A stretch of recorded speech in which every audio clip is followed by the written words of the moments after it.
All right, welcome in. It is another edition of the Believe in Georgia Dogs podcast on the Believe Network. It is that time of year for Israel. It's playoff time. They're putting in the work, man. How's it going, Israel? And it's going good, going good. Just woke up off the couch, just taking a little tiger snooze before this thing even started. But you're right, it's that time of year for us on the road to Warren Robins tomorrow, trying to win another one.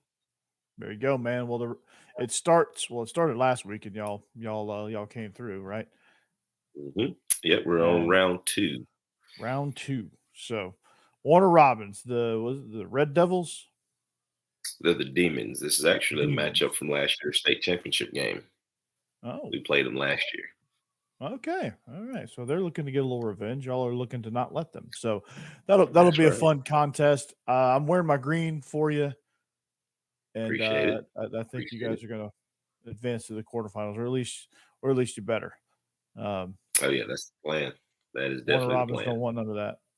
So no. I'm all for it. Speaking of people who don't want none of that, we'll talk about this here in a minute. But Ole Miss didn't want none of that. But before we get into that, we are presented by Betonline.ag, your number one place for all your sports wagering needs. If you want to bet it, they have it at Betonline.ag, including casino games as well. So if you want to bet, they have live odds, props, futures, whatever, parlays, whatever you want to do, whatever you're into, they've got it. So head to betonline.ag right now and put in the promo code BELIEVE, that's BLEAV, and get your 50% welcome bonus on your first deposit. BetOnline.ag, it's where the game starts. Yeah, so watching that game, was thinking, first couple series, I was thinking, okay, this is going to be a game here. This is going to be kind of a shootout a little bit. Like, it's going to be who's going to have the ball last type game. Well, second quarter rolls around, and, well, let's just say that wasn't true at all. Georgia decided. Not at all. Georgia decided we're going to put the foot on the gas, and we're going to fly right by you. And they did. Absolutely. All gas, no brakes. It was a beautiful thing to watch. Mm-hmm. I mean, my God, man. It was like every time we touched the ball, it was a touchdown. Touchdown. Couldn't stop Dejon Edwards. When the offense is clicking, I mean, the defense, had to get their footing because, Ole Miss was doing a really good job with the tempo and kind of outflanking us a little bit on a couple of plays. Hey, they recruit too, so they got some dudes. But once our offense got clicking and we started, really, putting our foot on the gas, like you stated before, it was a ball game after that. Watching, Brock come back. His presence being on the field was enough for me. You know what I mean? Just the way that they had to pay attention to him, left flat open. Love it. And Ra had a great game. Rosemary Jackson had a big catch across the middle in the second half. So, say what you want to, but our Bros Award finalist, is doing a really good job, and that would be our offensive coordinator, Mike Bubba. Oh, wait, wasn't he supposed to be bad? Isn't he supposed to be bad? I think he was bad. I think we scored 3 touchdowns with that run play up the middle, if I'm not mistaken. The draw up the butt of the center? Yeah, there's this thing called the zone that if you block it really, really well, like we did on Saturday, it's actually a thing of beauty. And you score a couple of touchdowns when you do it. Oh, yeah? I've heard that. Yeah. Yeah.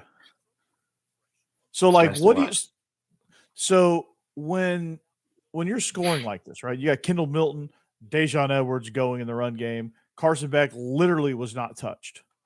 Literally. Yeah. I think the only time he got touched is when he actually ran and slid and they, like, maybe somebody laid a glove on him. But he didn't – I don't think he got touched at all. So what does that do to the opposing team when they know that every time you touch the ball that you're going to score, like you're in that kind of groove? What happens to the other team? Do they feel more pressed, and is that why we saw Ole Miss kind of falter from the second quarter on? I think, as a coordinator, this as well as I do, when you're in a groove, it really doesn't matter what they do. They can't stop it. And I think they tried to go zone against us a couple of times, and, we're kind of picking them apart, across the middle of the field. And it's, it is demoralizing at some point, but at the same time, I mean, there's really nothing you can do. Absolutely nothing. When your coordinator's in his bag, and I mean the quarterback's actually, I mean Carson Beck, I think he incompleted what maybe 8 passes the whole entire game. I Yeah. mean, he was almost at 300 yards at halftime. I mean, Yeah. it I mean, it was was, just one of those deals to where I mean they're clicking, and there's mhm. absolutely nothing you can do about it. But at the same time, I think they tried to get some pressure on him. But I mean, our offensive line absolutely just took it upon themselves to be, a one-man wrecking crew. I mean, having Van Pran up front is, we're gonna miss that guy. We miss that Yeah. guy whenever he decides to go to the next level. Having Which Mims he back will. blocking the blind side was a huge deal for us because honestly, Ole Miss's defensive line is pretty good. I know we ran all They're over them, but fifth in they're the country. I think they're fifth in the country in getting pressure on the quarterback. yeah. It's not like there's some slackers They're up pretty front. I good. mean, they're pretty sporty.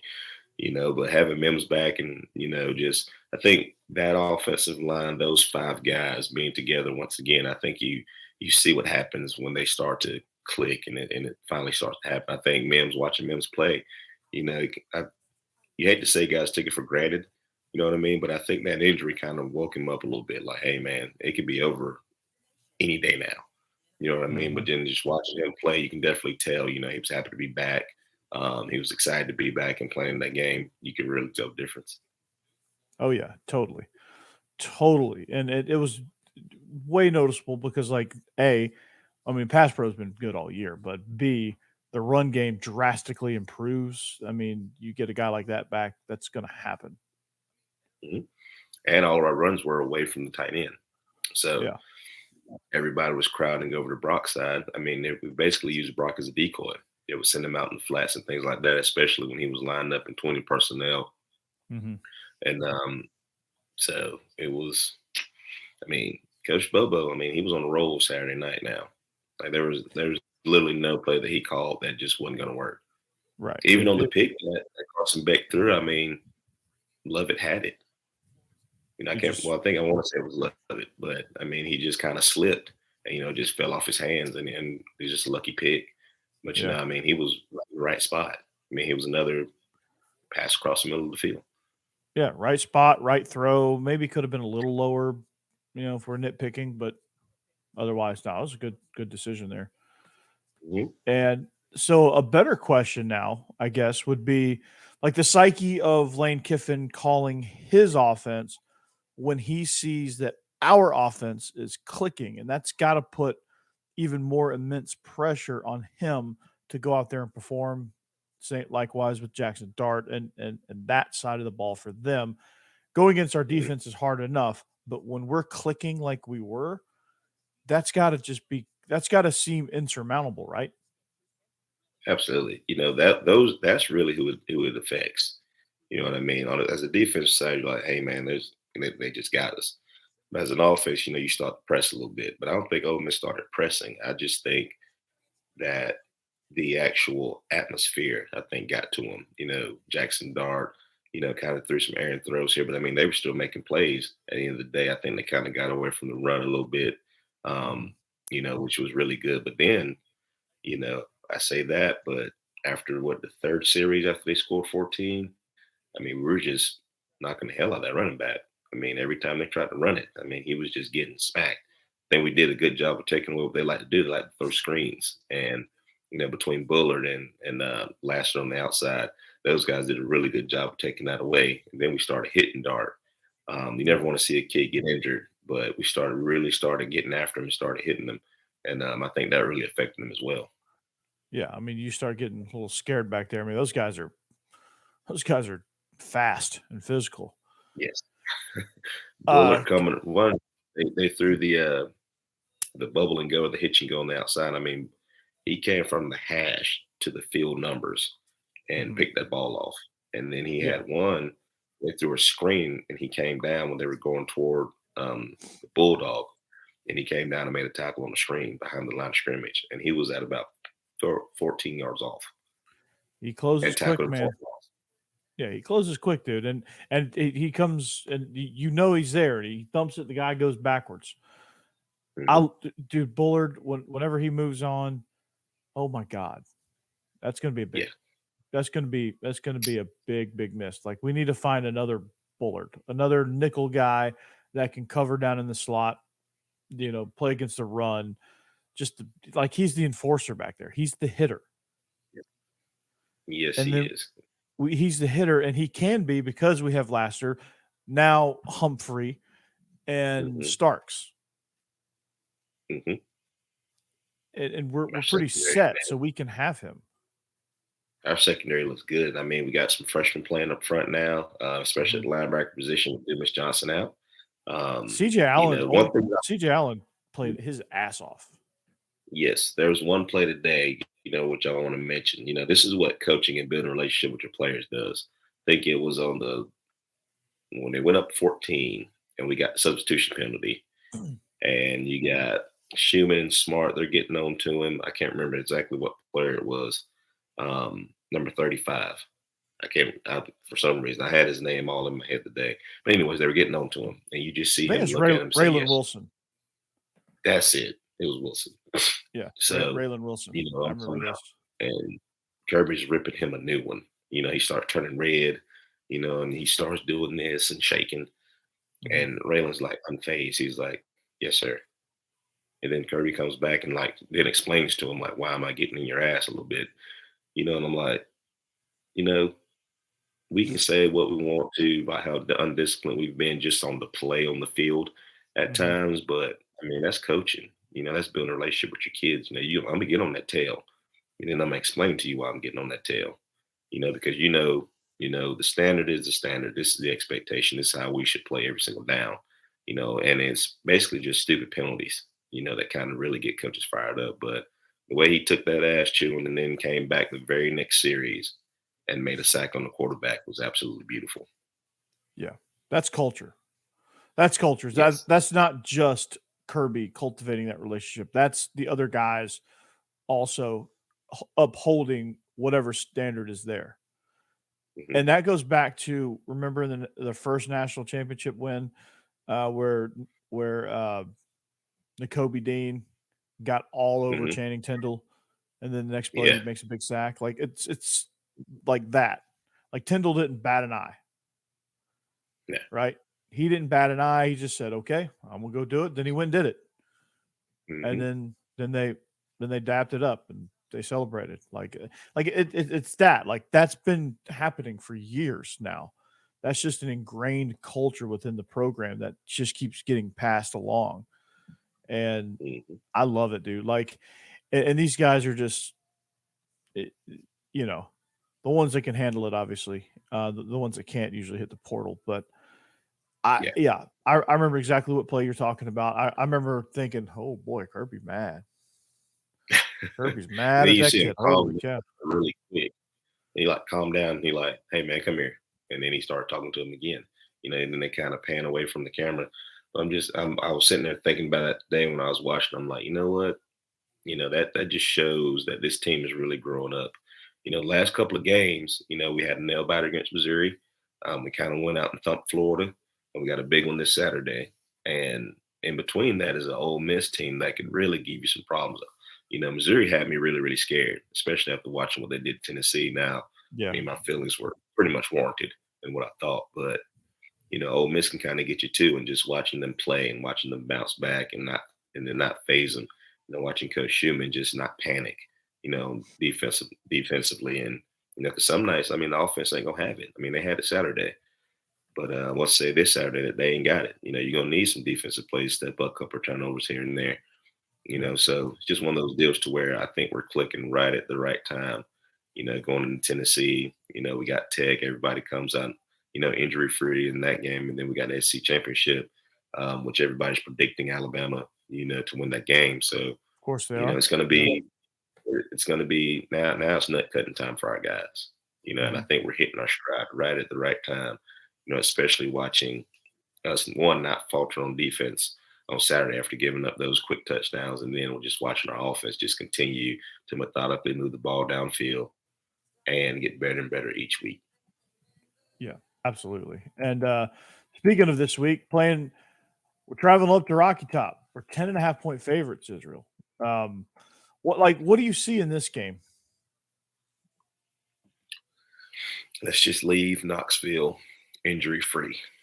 That's the one place that we all tend to, everybody goes down with injuries in that stadium for some reason during this time of the year. So, we've been successful there. I don't think we've lost there in a really, really long time. But at the same time, we just got to handle our business.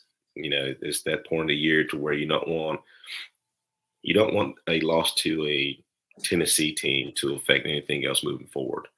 You don't want that looming over you going into Georgia Tech and then going into the SEC championship game.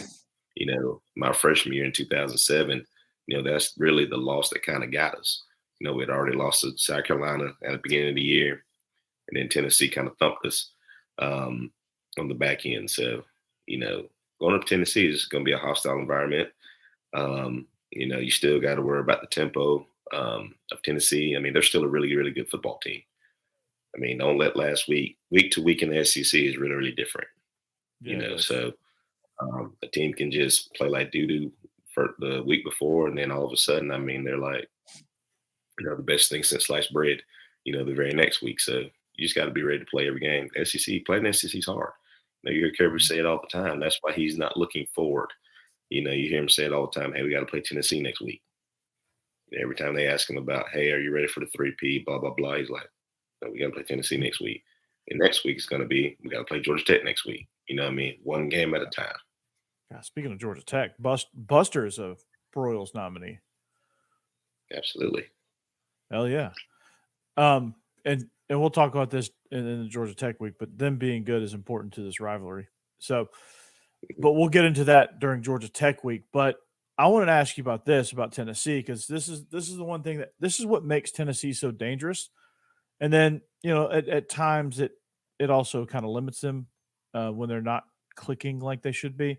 But when they're clicking, when they play with tempo and the wide splits, like the extra wide splits, where they truly make you cover every bit of grass horizontally. As a defensive coordinator, what goes through your mind when you see a team, when you're trying to prep for a team like that? Well, it's one of those things to where I'm an offensive minded guy, and one thing that you and I know, was the one thing that can frustrate us. If a team can come out and play their base defense and handle us, if you can just come out, if we're playing tempo and they just stay in their base defense the whole entire game, at some point you're going to think you got some shots that you can take that you really don't have, because also within that base defense, they practice these things and kind of know exactly where people are supposed to be. So for me, if I'm Kirby, I'm like, hey, what is our best base defense against anything that they do? Whether they get the wide splits, whether they go 2x2, 20 personnel with a sniffer, even if they go 21 personnel, what is a base defense we can play against everything that they do? That's how I'm approaching it, because with the tempo, you don't have time to get a call in. You really don't have time. But with a base call, that kind of takes care of everything. That's kind of what you got to live in. Yeah, and just say, all right, Javon, go make some plays. All right, Malachi Starks, go make some plays. All right, Nazir Stackhouse, you've made plays all year. Keep going. So yeah, I'm with you there. Just affect them in base defense, and don't try to get in the minutia of matching up every formation and every concept. Just try to do the best you can against what they've got. Understand that they're probably going to score a lot early, but when you kind of settle down, that's when it gets difficult for them. And to me, we've got guys, especially in the back end, that can tackle very well in space, and I think that helps us. Missouri tackled really well in space. The teams that beat Tennessee tackle really well in space. Florida had probably their best game tackling against Tennessee, and they won. And we know what Florida is right now. Florida's not. They're not very good, and so that's one of the losses they look at going. And they want to put the blame all on, hey, we got Joe Milton, yada, yada, yada, but it's not really Joe Milton. That's kind of the weakness of what they do, is if a team is really good at tackling in space, you're kind of limited. With tempo on offense, you really can't do as much as you think you can. with tempo. Mhm. That's why I kind of like it as a changeup and not the main event. Yeah. And because you are limited, like you can't have a whole lot of checks if you're going to go fast. Like you can't do both things. So Yes. if the base defense can tackle well in space and stop you with what you do, there's not a really whole Mhm. lot of changing unless you dial down the tempo, which then Mhm. now advantage defense. So Tempo only works if you're getting first downs, and if you're not getting first downs, you're 3 and out, and you give the ball right back to the other team. yeah, and then we're So if you're gashing not them with if you're Milton. not getting first downs, it's not good to go tempo. Sometimes you got to get out of it. Mhm. I've made that mistake of going really, really fast. Um, all right, it worked first series. All right, second series, all right, they got us. Third series, we kind of figured out like, all right, I can go tempo in certain situations. Now I got to slow down just a little bit. I can Yeah, go tempo, look, boom, boom, boom. All right, now let's slow it down a little bit. So you kind of gauge it through the game, how the game goes. But Tennessee right now, they're just tempo, tempo, tempo the whole time, and they got them in yeah. trouble against Missouri. And as Coach Drinklewood says, I mean, Missouri was standing on business.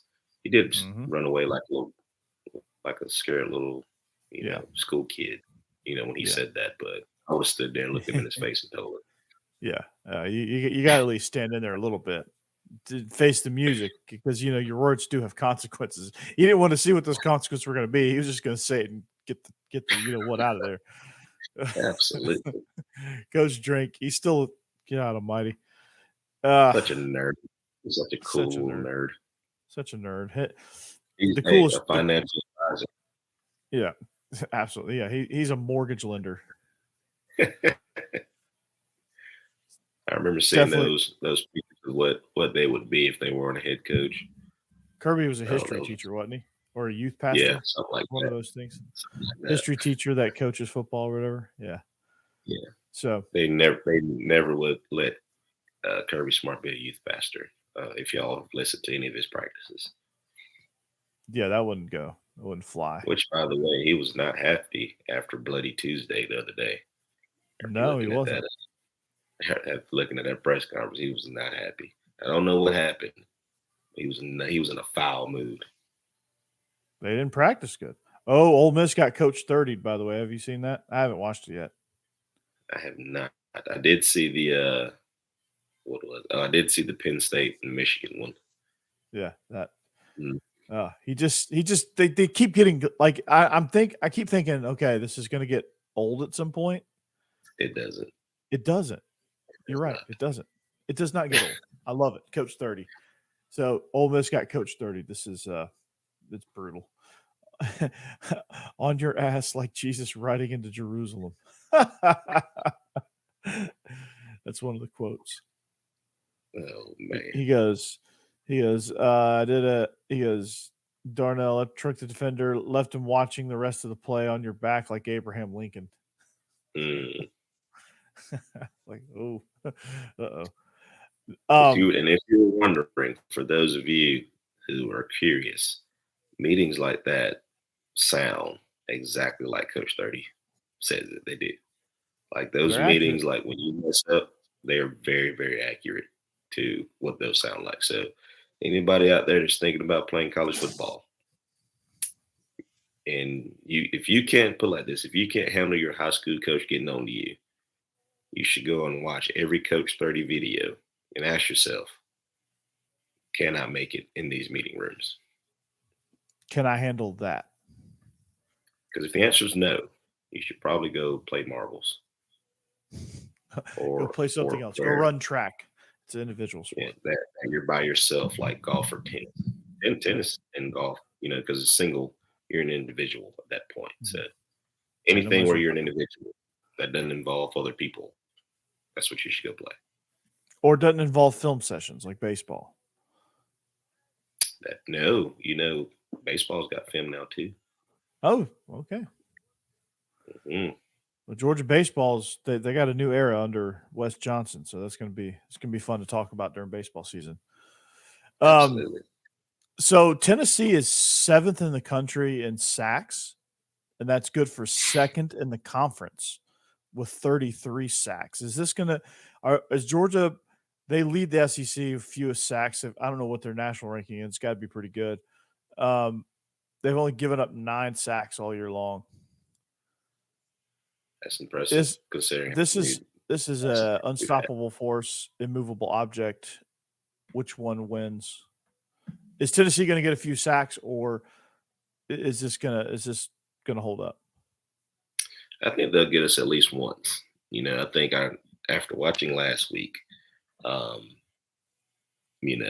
even the week before, I mean, our offensive line as far as pass pro has been really, really good. Carson Beck's getting the ball out of his hands. He's hitting his check downs. You can tell he's getting way more comfortable, each game just from knowing exactly where, receivers are supposed to be.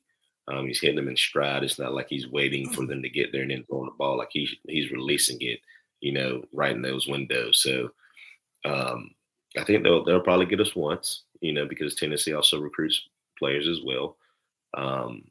So I don't see it really being a factor as long as we can continue to run the ball as well. If we just think we're going to drop back and just throw the ball, it's not going to work, which I know that is not Coach Bobo's mentality. But continuing to run the ball actually slows that thing down. Yeah, it does. When they're coming. Yeah, it does. Yeah. Slows down blitzes, slows down a whole lot of stuff when you can run the football. Yeah, I'm with you there. Now you flip it around, getting after Joe Milton. Our pass rush hasn't been phenomenal, but hasn't been bad either. It's kind of in a weird in between, I think, as far as us being able to get to a passer and get them on the ground. Our sack percentage has been down a lot. But at the same time, I think if we kind of follow the game plan we had last year, then we rushed 3 a lot, kind of kept Hendon Hooker in a bubble for most of the game, and then we started heating them up. I know Bullard got him one time on a sack kind of later in the game. As soon as you start to kind of pick them out and, take a series or 2, just kind of like Ole Miss, and then once you start to figure them out, you can start sending people, but it's first you got to establish and get those guys comfortable, because practicing tempo at practice and then once they get to the game are 2 totally different things. Yeah. Yeah. And tempo is way different when there's 100,000 people hollering. Yeah, and they're against you. They're juicing you up. It's all orange. The noise just wears on you. Yeah, all that stuff. For sure. Absolutely. All that stuff, definitely for sure. So, well, let's make a few picks while we're at it. Our picks are presented by Betonline.ag. So let's make a few dollars. So let's start with Georgia. Georgia's 10.5 point favorites. I think they cover it. I think they cover. I think we got a little bit of momentum going forward. Despite our bad Tuesday, I think it was. Yeah. I think this team's still hungry. I think they kind of see, the light at the end of the tunnel. Like, hey, we got a chance here to be special. I think that's just Kirby being Kirby, honestly. Let's just he takes after a good one, Yeah, it's just Kirby being Kirby. During about this time of the year when kind of Alabama was on their roll too, he'd just be mad for no reason. He'd be mad because he got 2 sugars instead of 3. You know what I mean? It's coffee. So anything just to get a little edge people talk about. Yeah, no doubt. So, all right, Georgia Tech, 6.5 point favorites against Syracuse. Need this one big time to get back into bowl eligibility. I think they have a chance of getting into bowl eligibility after upsetting North Carolina. What do you think about that one? What's the total points in that game? The total points is 53.5 is the over under. I think I'm gonna take the under in Georgia Tech. Yeah, I think I'm gonna take Georgia Tech money line with the under. Is what I'm rocking with. Georgia Tech's defense is not bad though, especially against like a team like Syracuse. I think they can make something shake. They've improved drastically since they made Kevin Shearer the defense coordinator. Absolutely. They made that switch mid-season, and it was like a boom, almost instantaneously. Mm-hmm. It started with that Miami game. They made the switch then, and then they instantly They beat Miami and played with them. Then they turn around and lose to Bowling Green, which left me scratching my head. All right, Missouri hosts Florida. Missouri, double-digit favorites. Didn't think I'd ever say that this year in a conference game. They're 11-point favorites at home against Florida. I'm buying it. Give me the Tigers. I'm going with the Tigers. Cody Schrader, dude, is legit. You saw him in person. I think Kellen Moore's little brother called him plays, man. I mean, he's got him rocking and rolling. I mean, it's hard to go against Tigers right now. I'm just glad we ain't got to play them again. I know. Good Lord. Glad to get that over with. Kentucky, South Carolina. It's a pick 'em, over under set at 53.5. Kentucky's favored by 1. I'm going to take Kentucky. Yeah. I'm going to take Kentucky. I'm going to take the under. They're struggling. Struggling bad. Kansas State, the Sunflower Showdown. Kansas State, 9.5-point favorites on the road in Lawrence. Over under set at 57.5. That's a tough one. I'm going to take Kansas in this one. So Kansas plus 9.5. Yeah. You know what? A lot of me really wants to take Kansas State, but this is kind of a wide spread, and Kansas is actually really good. So even if they lose, I think they cover because I think it's a touchdown game in either direction. And that tight games, big rivalries when both teams are pretty good, usually favors the underdog, especially if that line is pushed out above a touchdown. So I'm gonna take the underdog here. I might stay away from a same game parlay here, but I might take the 9.5 points. I would think that this game is going to go to about 7, say 8 or 7 before Saturday, though. Yeah, so take it at 9.5 if you can, while you can. But if I do a money line, I would take Kansas State on a money line, but Kansas to cover the spread, if that makes sense. That's how I would bet that if it were me, if I'm betting, which I might actually bet that. USC UCLA. This will be an interesting one. 6.5 for USC. That's how much they're favored. Over under set at 65.5. I think I'm gonna go USC in this one. I think with my man Chip Kelly on the way out, as far as rumors go, I think it's one of those deals. It's lose. I mean, win or go home, pretty much for him. But I think USC has enough to actually pull this one off. Yeah, I think so. I would take USC in the under because I just don't think UCLA is good enough, and I don't know that USC is gonna carry most of the over under. So I would take the under there because I just don't think UCLA is going to score enough. So yeah. Well, that's going to do it for us, Israel. We're gonna get out of here. We're gonna get you some good rest because you need to call a really good game tomorrow night to make sure you get to the quarterfinals so that when I talk to you next week, it's on to your next matchup, which would be against Creekside or Dalton winner. Oh, that's if Creekside wins, we have to go to Creekside. If Dalton wins, they come down to the swamp to play us. Oh, God, that's a trip. We are hoping that Dalton wins this game tomorrow night. Yeah, obviously. You're coming up to Fulton County. My neck of the woods, man. Or where I grew up, neck of the woods. My current neck of the woods is Nashville, Tennessee. Don't think you're going to come up here for a playoff game. But, okay, so that does it. And the game, y'all's game is in the swamp this week? No, we got to go to Warner Robins. Ooh, okay. Well, if you're in the Warner Robins area, you want to see some good football. Even if you're not a fan of Warner Robins, you should go see the defending champion Ware County Gators take on the Demons of Warner Robins. That'll be a good matchup. We'll be following that one since I don't have a game. We're done. We took up inventory. We crushed inventory. Literally, we absolutely crushed it. Like, this is probably the most efficient inventory that I've ever done anywhere that I've been. Except for last year when one guy did it all himself and I didn't have to do anything. That's impressive. One He guy. like volunteered that. Like he just wanted to. So I was like, okay, I'm not gonna stop you. All right, big dog. More power to you. Go get it, man. I guess he was just bored. Yeah, I don't know. it happens.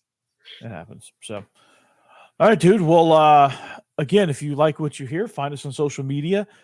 Like, subscribe, hit that subscribe button right now here on YouTube. Catch us also anywhere you get your podcast on the audio side of it. Israel Troop at Troopstar28. It's a great follow on, I refuse to call it X, but it's a great follow on Yeah. X. I still call it Twitter too. Yeah. So if you want to catch him on the app formerly known as Twitter, go catch Israel there. You and Terrence Edwards have a lot of good back and forth too. If you want to follow those two guys, I've jumped in on a few of them, but yeah. So find us, tell a friend, let's grow this thing, and but we're gonna see you back here next week, hopefully with somebody who's getting ready for their quarterfinal matchup against Dalton. I'm rooting for Dalton this week. And that way you get your home game. And we'll reconvene next week, man, and we'll talk about the upcoming matchup versus Georgia Tech. So stay tuned for that. But until then, we are the Believe in Georgia Dogs podcast on the Believe Network for Israel Troop. I'm Corey Burton. We'll see you back here next week. We'll get you ready for Thanksgiving and clean old-fashioned hate. And as always, go Dogs. Go Dogs. Do you believe?